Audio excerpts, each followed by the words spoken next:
Tobe! Tobe macho! What does that mean? Let's fly. Let's fly. Fly me to the moon. Alright. I brought my Haikyuu shirt today. And I'm ready to fly too. Welcome to the Haikyuu Podcast, Season 4, Episode 12, Vivid. Yeah, why is it vivid? That was an interesting... That was an I want interesting to know. title. I'm kind of curious about that, so I want to know your thoughts on that. I really don't know. Okay, so I think that the name of the episode refers to when Hinata actually... Yep.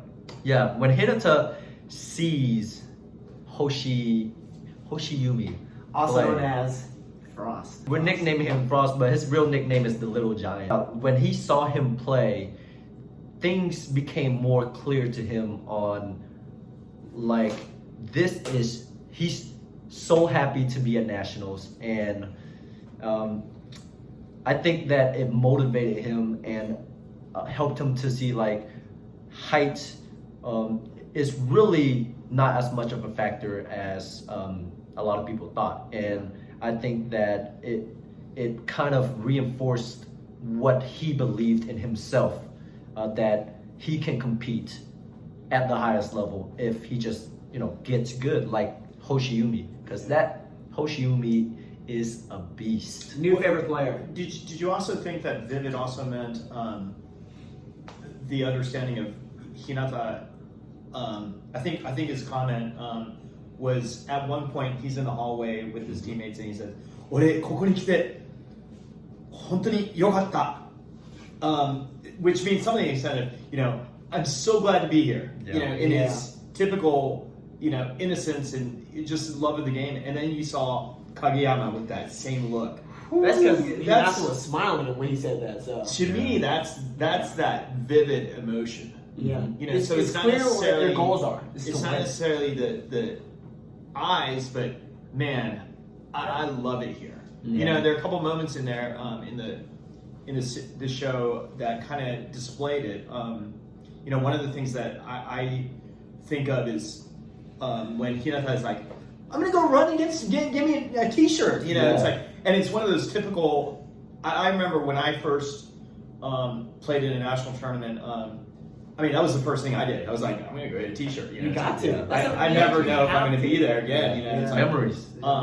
even though we didn't qualify for it, we just signed up for it. But at the same time, I'm going, yeah, that's kind of cool. And so thinking about the time in my life, that's that moment that's like, ooh, I really love this. And that clarity and that vivid vision of, where your heart is kind of. Oh, that makes a lot of sense. Honestly, that moment was it was very powerful when I saw it. It made me feel something. Just seeing his genuine, happiness to be there. Yeah.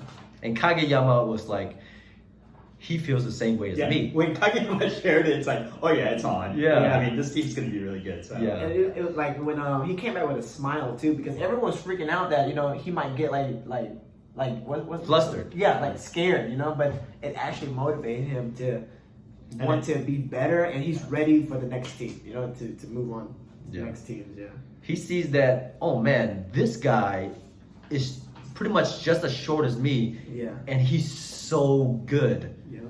And he has that belief in himself that he can get that good too, or even better. Yeah. And that's what makes me love Hinata as a character so much, is because he is always striving to get better. Yeah. And he's not afraid of looking not as good. Just because another person is looking good doesn't mean that he's feels bad about himself. He uses that as an opportunity to learn from them rather than feeling bad about himself. I think there's a coaching expression of being comfortable, being uncomfortable. And it's such a powerful thing where those who are unwilling to get to that feeling of uncomfortableness usually don't improve. Right. And I've got one of my former players. She's driving around in a car that says, or her bumper sticker said something that said, "Normal people scare me," which basically means if you're just the plain ordinary person, it's like, gosh, what are you doing? You know, Boring. step out your comfort zone. Yeah. You know, and I think there's some different step out your comfort zone moments in this show that was pretty cool. So For sure. And like Ton said, Hoshiyumi is now, after this episode, my favorite player. Nishinoya was my favorite player before, but now it is Hoshiyumi. Because he can do it all. I mean, Like, he chased that ball down at one turn. no, I'll tell you why. tell Come him on why. now. Tell him why. You don't know your bro here. This is the only reason. It's because when he jumps. That's not the only reason. I mean, that's the biggest reason. You know, he doesn't go. He goes. I mean, Since we're on the topic of that, right? Yes. Okay, remember when Kageyama came back from that All Japan training camp Yes. and he told Hinata he could jump higher?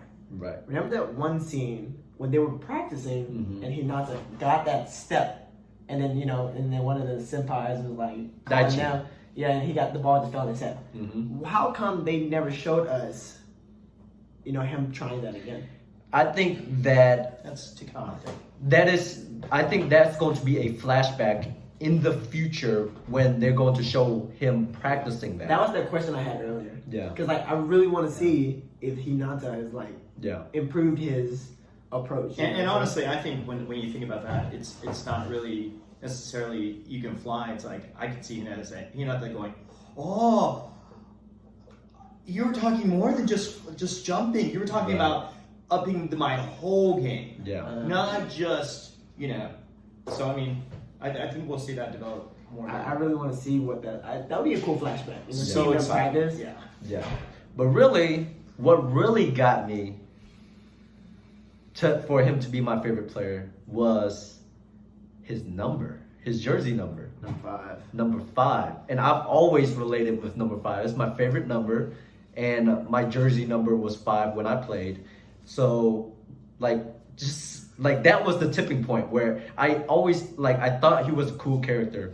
But after this episode, when I saw the way he played, just being a shorter character and being able to score in multiple ways and playing defense and just being an all-around player, it kind of reminded me of myself, but he's way better. But I play, my strength is being versatile because I'm not very tall.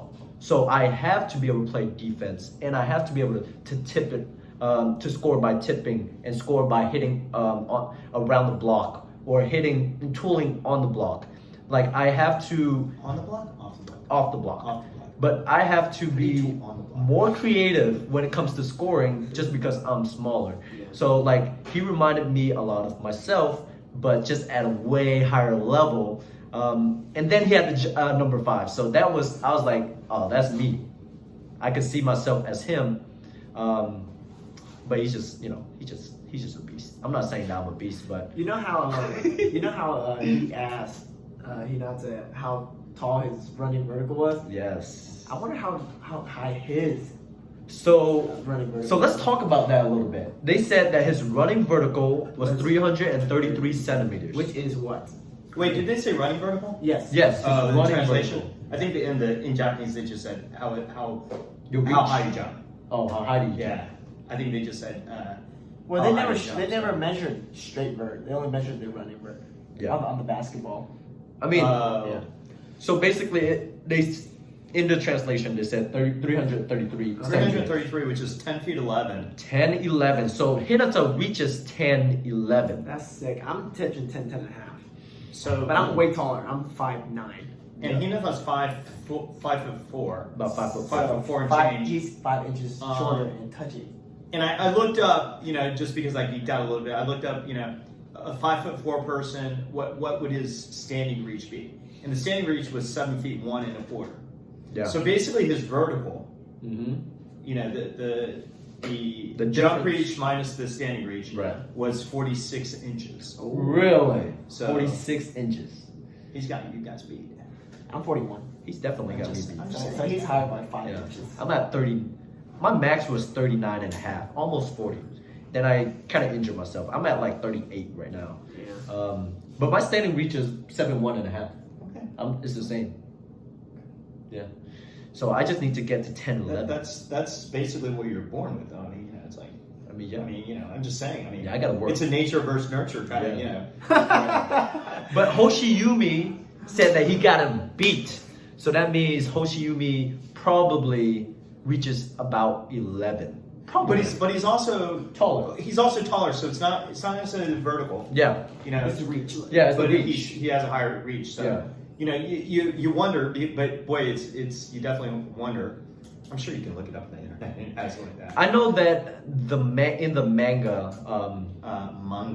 in the manga, like they probably tell you and everything, but we are not manga readers. We only enjoy the anime, so no spoilers, please. I do want to start reading though. I started getting into it. It's like, when we start kind of thinking about it, it's like, oh gosh, you almost have to now. I mean, that's true. Especially when the season gets done. That's true. When the are you season kidding gets me? done, It's like- I am going to be really tempted to read the manga. I'm not. But I really enjoy watching anime because the soundtrack and like the animation and just the what's the word? Cinematography. The cinematography, the cinematics, just puts everything together and make you feel. Because when you read it, you can't hear the music that they have playing in the background. The one thing I do like about reading it is that it lets your imagination takes over. Yeah, that's with anything reading. Yeah. You have to almost look at it twice, I think. Yeah. Because I think if you read it the first time and then just listen to it the second time, it might be more powerful. Yeah. I actually try to do both, and sometimes I get lost in translation where I'm going, oh shoot, I didn't hear what he said, and then I didn't see what or I might, it's weird stuff. Let's get back to Hoshiyumi. Probably one of my favorite moments is the stare down. The stare down was so classical. When he was like, all I know is I can't look away. Yeah. It's like I can't lose. Yeah. But to do that to someone who you met for the first time, that's pretty badass. Is the one that that's what was pretty funny. But that definitely will be one of my top moments as far as the whole of because they don't know each other. That's like me coming to meet somebody for the first time. Yeah, imagine that. You see someone for the first time, you make eye contact, and then you basically have a staring contest with them. It's like, cha-ching! I can't lose. That's how competitive Hinata is. That's why he's really cool though. Yeah, that's honestly, Hinata is probably up there as one of my favorite players. It's just I can't really relate with him too much because he's so innocent, pure, innocent. I can see that. Yeah, it's hard to shut up. It's hard to relate because he just has this all-powerful competitiveness and pure innocence, love of just everything volleyball. And I do love volleyball, but I'm not hardcore like Hinata. I think Tad might relate with him a little bit more than I do. He's a competitor though. But he is a competitor. What do you mean though? Are you saying that I'm not? No. Alright, let's get back to Hoshiyumi. Hoshiyumi. The other thing that I think was when we were first introduced to him. I think it was the first time we were introduced to him. Was in the training camp when he met Kageyama. Yeah. And this is probably top 3 for me. It's like he looks at Kageyama and is like, are you not surprised? Yeah. He's like, why aren't you surprised that It's like, have you seen me play before? Right. He's like, and Kageyama just flippantly is like, nah, bro. and he's like, and he looks it's weird. What I thought was weird was, so I remember that imagery of him talking like that, but then his playing personality was different, wasn't it? Yes, it was. Or not even his playing personality, but it was weird. Did you guys find it weird when he said, when they talked about he doesn't really like to do interviews? Yeah. Why is he's so vibrant and almost to the point of boisterous, and why is he different when he interviews and kind of his playing personality? You know what I mean? Mm-hmm. when I first saw Bokuto, I actually thought it was the other guy because they both have spiked hair. Yeah. When I first saw him, it's like, oh, that's him. Then I realized that's not him because Bokuto was taller and they didn't make a big deal of obviously he could jump, but why do you guys think it's different? I just think it's because people are always talking about his height and like how he's at a disadvantage, and mentioning like he's but again, it's like he. I mean, even his teammate says it. Like when the interviewer says it mentions anything like you lost because of your height or you won because you're still short but you played with the top. So why, when he talked to Kageyama the first time, is he going, why aren't you freaking out? Because that's a competitor. Like, it's someone who he's gonna compete against versus just a normal person just interviewing him. That's what I think. I think that he enjoys the psychological advantage. That's true. That because he's small, he likes that psychological advantage when he plays to freak the other person out that he's playing against, and he's kind of used to that. Yeah. But as a spectator, like just because they're spectating, like what's the point? Yeah, I see it a little differently. So I think it's kind of the same thing. I think it's a respect thing. I think it's a competitive respect thing. Yeah. So I don't know if you caught it or not, but he obviously freaked out when Kageyama didn't, acknowledge. Express. It's like, are you kidding me? Yeah. Dude, did you see me jump? I mean, they literally emphasize his foot. It's like, what's his name? why am I not getting the eyes? Why am I not getting the, oh my goodness. So here's what I was happening. I don't know if you saw that, but Hinata actually, it showed him kind of with his head down. Yeah. Mm-hmm. And you could tell by the expression that, what is his name?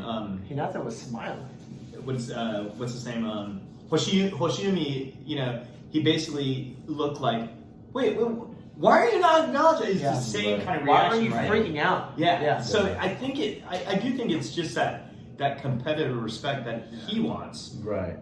Right. And it was interesting to see that. But I think it brought it out even more when Hinata's kind of down and it's like, huh? Yeah.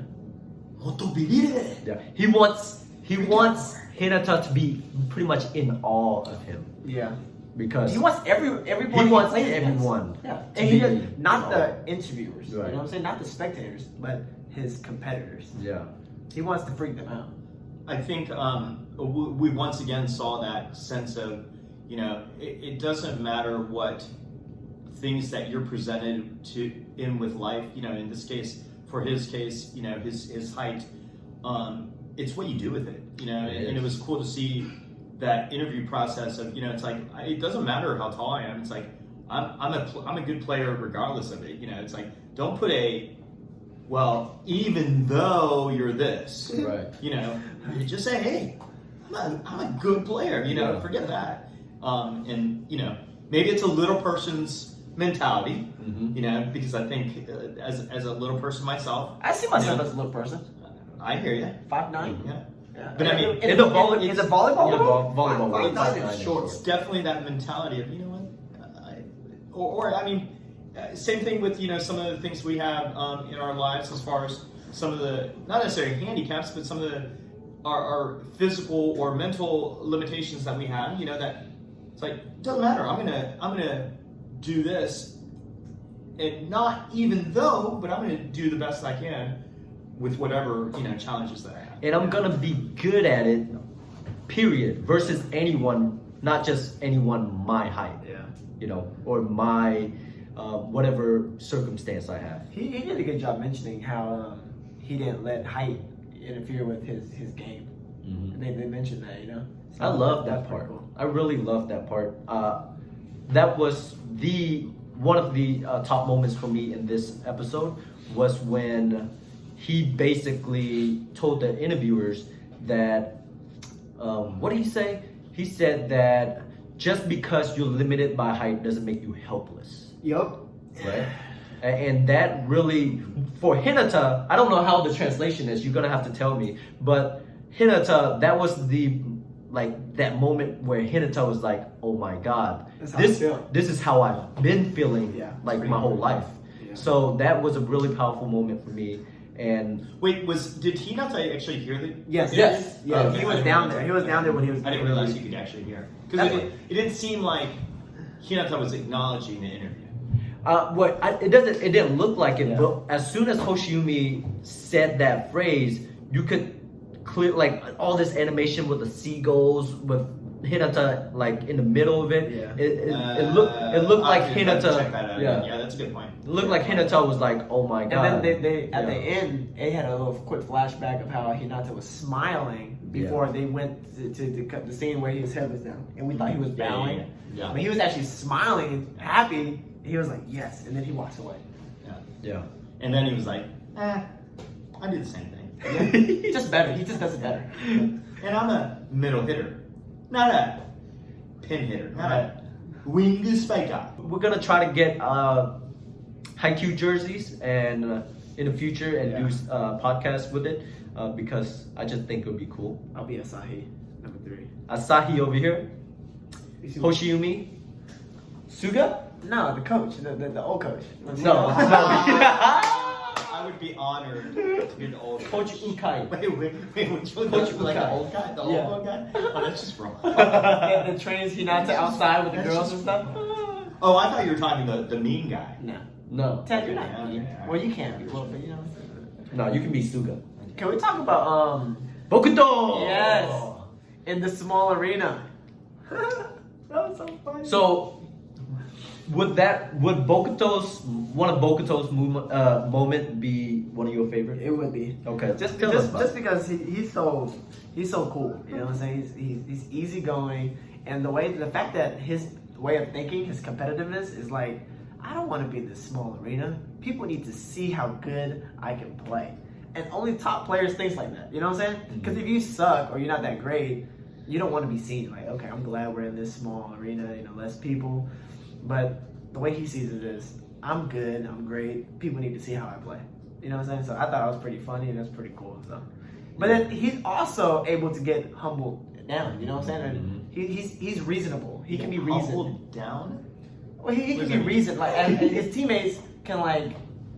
Is that humbling him down? They were picking him up. Well, I mean, They were humbling him well, down. I didn't mean it as a bad thing. Okay, I'm just saying. I mean, Humbling him up. humbling up. Yeah, Humbling down. yeah. Humbling up. Or maybe bringing his ego down, or What's bringing up? bringing his confidence up in playing. in that Yeah, arena. because that's Okay, So bringing his confidence up to play in that small arena, you know what I'm saying? So, I think that was one of my favorite parts. And then, you know, how I at the thought it was end, funny. yeah, and at the end, you know, well, See, and I have a totally different view of it as a coach. I'm like, are you freaking kidding me? It's like, I don't care where you play. but you gotta, I don't care if it's practice. I think It's him like- and his coach has a good relationship. The only way an athlete can act like that is Yeah. if he has a good relationship with his coach. Mm-hmm. Because a coach would not deal with that crap. No. You know what I'm saying? Yeah, that, I feel like they have a good that would relationship. drive me crazy. Yeah. It's like, Unless he was one of It's your like, favorite players, you know what I'm saying? dude, And you guys get because along. he won't be my favorite player. If that's not for long. Yeah. Well, maybe you know that he'll come around. Okay, you know it's the beginning of the game. He always acts like that. But he That would can't- drive Tad nuts. Yeah, if he always That would acts like drive that, are you Tad kidding me? nuts. Yeah. It's like I would go crazy. Yeah, it's like I can't handle it. Yeah. Sorry, you know, I think I have patience, but gosh, that would drive me crazy. You know, but it's. I think the thing that I appreciated about it was, it's, you know, whatever, and I call it silly, whatever silly things that players think that inhibit their play, you know, the beauty of volleyball is what you can do. It's not how well. A lot of times, it's not how well you can play. Yeah. I think it's how well you can make others play. Yeah. It's such And a his powerful teammates thing. did that. With That's volleyball. actually one of the things I wanted to talk about. My bad. Did I No. steal it from you? No, like You know, introduced it to me. let me share this because go ahead. I think one of the things that it cracks me up every time I see it is like when remember when the scene when the senpais are talking and they're like, "Man, you took my line." Yeah, you took my line.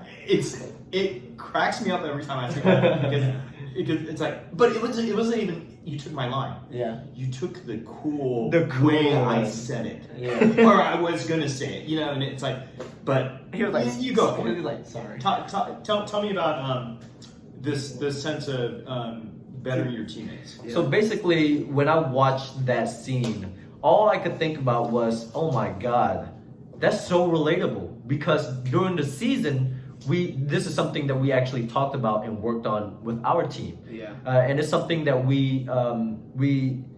that Sensei came up with, and it is called knows and goes. Like what brings you down and what lifts you up Yeah.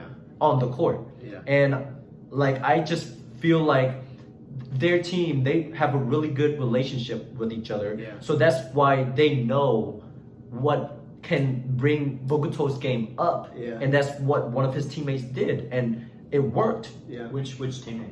I forgot his name. Yeah, I forgot his name too. Okay, forget the name. What was he? What position? I think He was the setter. He was the setter. Especially the It's setter. huge, yeah. Yeah. The setter with the hitter combination relationship Yeah. is so big to know what you like, what brings you up, what brings you down. And he pressed all the right buttons to elevate Bokuto's game. his confidence back. Yeah. And I think again the beauty of it is it's not even a lot of times it's your play that makes your teammates better. For example, if you're a setter, it's like, hey, I'm going to do everything I can to make this hitter better. Yeah. I'm going to do everything I can to make this defender better Mhm. by busting my butt to the ball and getting a good set out of it. Yeah. But in this case,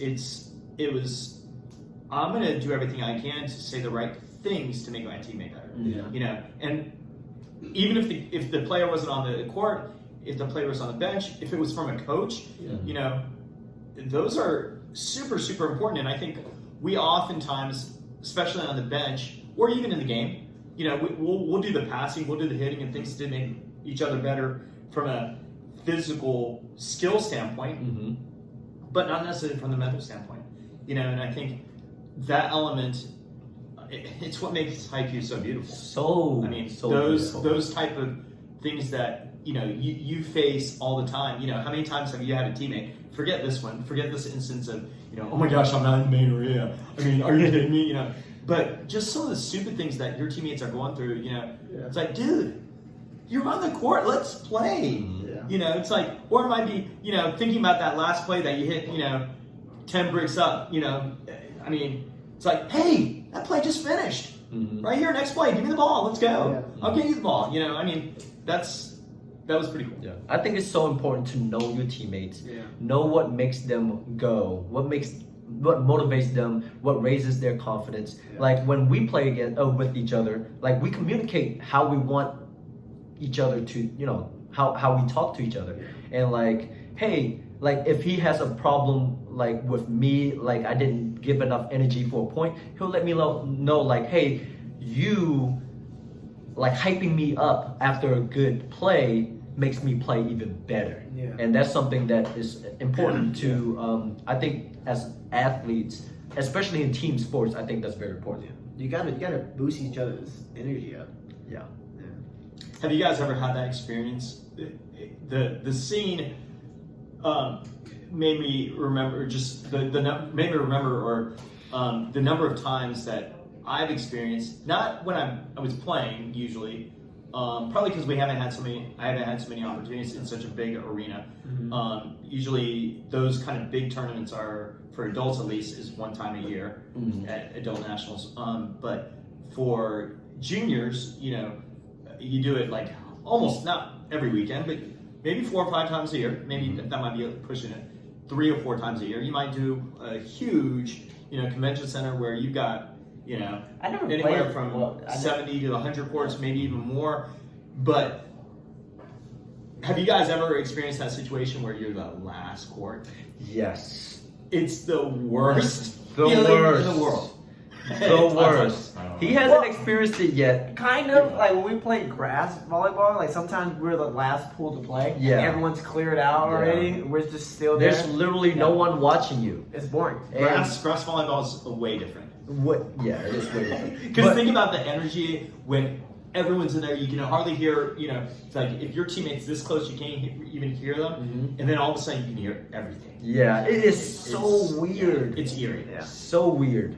And it feels like all of a sudden when in that big convention center, all of a sudden you go from feeling like no one's watching you to everyone is watching you. Because there's no one there except like your parents and the other team's parents, and literally no one's around you, and it's super quiet. Especially if you're a team that doesn't talk much, it gets super quiet. Yeah. It gets really quiet, and it's like, man, why do we even have to play this? Like, Well, I mean, sometimes it's early in the tournament, so it might be day one and it's just late at night, and everyone just got done, and you're going, oh gosh, the last 10 minutes. They just got done. Oh my gosh, we're the last score now. That's the teams that go into the third set. Yeah, pretty much. Their court runs behind, and But those you can deal with because you're still in that competitive mode. It's the last day of the tournament. Ooh, the last when day. You're playing for a flight and you're in the losers bracket. Yeah, it's like, why are we even here? Yeah, Can we go home? That definitely. But at the same time, I'm sorry. Yeah, you're still playing. You're it's still competitive. playing. I mean, it's the Hinata moment again. That's why I'm so glad to be here. That's why I can't relate 100% with Hinata, because I know in Hinata's perspective, he would be so grateful for any chance to play. Yeah. But if I was in the same situation, I'm like, damn, I kind of don't want to play this. I kind of want to just go home. Ready to go home. Let's Because back it up. Wait, as a player, you wouldn't think that? As a player, you want to play? Really? I've never been. You're too young to be like that. I've never been in that situation, so I don't know. I've never competed. Whoa! Yeah, I've never You've never been in that losers bracket situation? I've never been in that losers bracket situation as a player, but as a coach, I have been. Yeah. And as a coach, it's like, adults is different too because you generally don't do a losers bracket. So I mean, yeah. But I completely understand Bokuto's perspective, because as a player, I always fed off energy from the crowd. Yeah. Like, it helps. Yeah, it helps my play a lot when I know people are watching me. So when there are no one, like when you feel like no one's watching you, it's like that adrenaline level isn't as high. And so are you one of those who'll pinpoint a person in the crowd like that if you're playing? What do you mean pinpoint? So remember in the scene. When the when they were done, this was basically the beginning, the intros, the beginning when Daichi's like, I didn't even realize that they were. Oh yeah, senpais. Yeah. You're one of those who knows it immediately, doesn't you? I noticed. Oh my gosh! Immediately. Killing me. What kind of flow state is that? See, I noticed immediately. For me, I have no idea Really? because I feel like I'm locked in the game. So focused on what I'm going to do next. Volleyball is a weird sport because there's so much dead time in between serve and serve, or between the ball end of play whistle and the next serve. That you do have time, and it might be because I'm a setter, and my first reaction is, hey, we're doing this, this, and this. And so. I guess the setter does have to be locked in because you got to lot. make sure your players are doing what they're supposed to. But I found that I did the same thing in as a coach too, like literally, some people. A lot of people was like, "Oh my gosh, I was cheering for you guys so loud." It's like, and I was like, "Dude, I couldn't hear a word you said." Yeah, sorry. But I asked the team, and they're like, "Oh yeah, she was like loud, and she was doing." And I was like, "I had no idea." Yeah. And I don't know. That's interesting though. I don't think for me, I notice like people watching because I look for people because I look for like my friends or people who tell me that they're gonna be there. So I kind of look out for that because I personally play better when I know that my friends, family, they came out to support me and watch me. So I'm like, they're here. Like, let's play. I'm ready to go. You know what I'm saying? So it helps me play better as an athlete though. Yeah, I've noticed that I feed off the energy from the crowd. I play better when people are watching me. Yeah. Like it makes me want to show out. Like, not that I don't want to show out when no one's watching. Yeah. But I feel like it gives more me things to prove.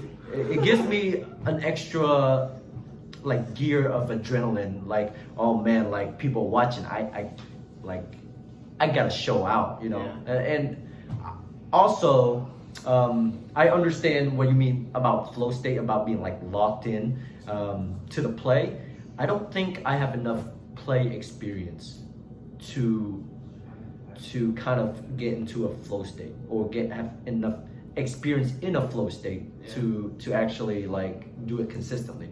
Because I do notice that there are times when like I don't notice anything but the court, but you gotta unlock your inner Sugawara. Yeah. And say, oh, number 4 is about to hit cross. Oh, rotation 1. They're about to hit this, and this. Here we go. Yeah. I think that if you learn to tap into the flow state, it's a very, very powerful tool. But also learning to feed off the energy of the crowd is also a powerful tool. So, yeah. True. I've got one thought. You know, I heard someone express when they went shopping. I think someone said, look at that little purse that Hinata has. Look at his little wallet. So, yeah. Do you have any understanding of that? I feel like that's passed down or given to from a. Okay, so Japan's weird because, you know, in the U.S. We're all like a wallet with billfolds, and it's all like. But you guys have coins, right? Yeah. So okay. So in Japan, a lot of the things that we pay for, you know, are by coins, like the train tickets and things like that. Yeah. Because you know you have 500 yen things that are $5 essentially. Yeah. You know, that are a coin. Right. And so it's a lot easier a lot of times to use. Yeah. You know, so anytime you spit out, you know, 10 like a 1,000 yen, which is about $10 into, you know, to buy a ticket, then you get a bunch of coins. Yeah. And you're going. In the U.S., it'd be like this, but you can't do that every single time. Right. Yeah. So you basically have to have a coin first. Okay. So I was wrong about getting it passed down. Yeah. Only reason I thought about that was because It's not non. Naruto had one, and I was like, he's Well, probably- again, yeah, Japan. So wait, Hinata got it passed down from Naruto? I'm saying from like an older generation. Okay, not from Naruto. And maybe like a That'd be kind grandmother. of dope, wouldn't it? That would be dope. If he had the same coin purse as Naruto, just as like a what's it called? A Easter egg. Easter egg, that'd be dope. By the way, if you don't go past the credits, you make sure you watch past the credits because there are some gems that happen there. Yeah. I think it's that last part with Tanaka. And Just that a girl. funny part. Yeah. That girl. I think the next episode reminds me a lot about like anime, which is character development. All the great animes have really good character development, and Haikyuu's character development is pretty on point. I like it. And with Tanika, I think he's going to be the future ace for like next season because he's a second year, and in the previous seasons they've talked about he has the making of an ace. I thought Hinata was the ace. Well, No, he's the ace wannabe. Because he wants to be the Tanika ace. came from like a long way. Ace no kokoro. Because even his senpai was like, Yeah. you know, like saying that he was always aggressive. The flashbacks, you know, he's always just smashing everything. And then when they saw that he just tipped at one point, like he learned to have control. So you're saying he's captain next year too? Like, Possibly, I think he possibly could be captain this Really? year. Yeah. Wow. He's a little hot-headed, isn't he? Yeah, but you think he might calm so down. you think that the girl Mhm. is gonna make him better? I don't know. From a mental standpoint. Honestly, I think he is a good captain in his own way, a good leader in his own way, the way he is right now. Just think about the first season when he took Hinata and Kageyama under his wing and came early, trained with them, and played with them. If you go back, 3-on-3. he actually never froze. He never gave up. Yeah. He actually never had a bad setting up until now. Like, we haven't seen it yet. Yeah. Very different from the calm and cool, Yes. collected nature. And you can Captain Daichi. see in this episode, like the two previous captains, they were total opposite. Like one is like all this like cry, kind of emotional, you're right. like kind of person, and then the one is like super cool headed and very dry. So yeah, I think Tanika has a making of a good captain. It is funny how any of the senpais, the older teammates, it's always cool how they make their. It's like all of a sudden their voice changes. Oi. You know, it's like it's like, oh, here comes senpai, here comes the senpai. It's pretty cool. Yeah, it's kind of off topic, but it's funny how their coach stuck around. Remember at the beginning of the show, he's like, "I'll just do this. I'll coach them for this one game." He's still with them now. It's just, it's just funny that he's still there with them. And the coach is an alumni. Yeah. His grandpa. Is that his dad or his grandpa? That's his grandpa, right? No, his dad. His dad. Yeah. Oh, so his dad was his coach, right? I think so. I think so. Coach Ukai. I just thought that was pretty funny. Yeah, I think the character development of Tanika is going to be next episode, and we're just going to see him like as how he started volleyball. I think, and yeah, I think it's important to have character development in an anime because you don't want the anime to be just like all about one or two characters because especially Haikyuu, I already like so many of the characters on here. Yeah. It is cool how they develop the peripheral characters on other teams and things like that. I never really noticed that towards.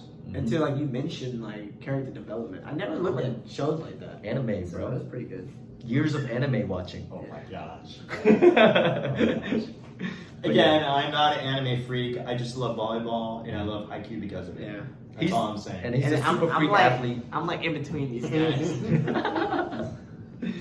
But yeah, I'm looking forward to the next episode just as much as all the other episodes. I love just the message of every episode. Every episode so far has some kind of message, and I love every little nugget that they come out with. I think this is one of my favorite episodes. Really? Yeah. Interesting. I really enjoyed this episode. It showed so much. Yeah. So That's only because he watched with us. Yeah. I mean, you know, it's like I mean, we bring out the better in him. You know, it's like, I watched a lot of I'm these. just saying. I mean, you know. Yeah. I think Bokuto might be his new favorite soon enough. Soon enough. Let's see what he's got. I think if you could share, you know, the moment that I think was probably the coolest is, 俺ここに来てよかった. When was that moment that you understood, man, it was so good to be here? What was that volleyball moment that you found out, man, this is it, you know? Or just any moment in your life where you figured out like, Sure. like this is what I've been. When was you guys' moment? Do you guys have a moment when it's like, ooh, this is why I do this? For volleyball or for volleyball or for anything. volleyball or for anything? Yeah. So the time that I understood that I had a super passion for coaching is probably the second practice when we were awful the first day, and it was no offense to anyone if you're watching this, a part of that team, but we were awful, and so we were working on hitting. I think, you know, I wanted to kind of get them right in immediately with something that would be fun, and you know, we get them pass, whatever, doesn't matter. We'll just work on hitting, and so we worked on that. And the second practice, there was a light bulb moment, and the smile that came across the person's face. That's one of those things that I'll always remember. And it was that aha moment. And honestly, it's any aha moment now that it's like, that's why I love it. You know, and that's why I was like, oh man, I'm glad I'm doing this. Mm-hmm. Does that make sense? So what are those moments that you can physically remember, not necessarily just in one genre, you know, or one ballpark general thing, but what was that, you know, moment, whether it's volleyball, whether it's swimming, you know, whether it's coaching, that you know. I don't know, that's a tough one.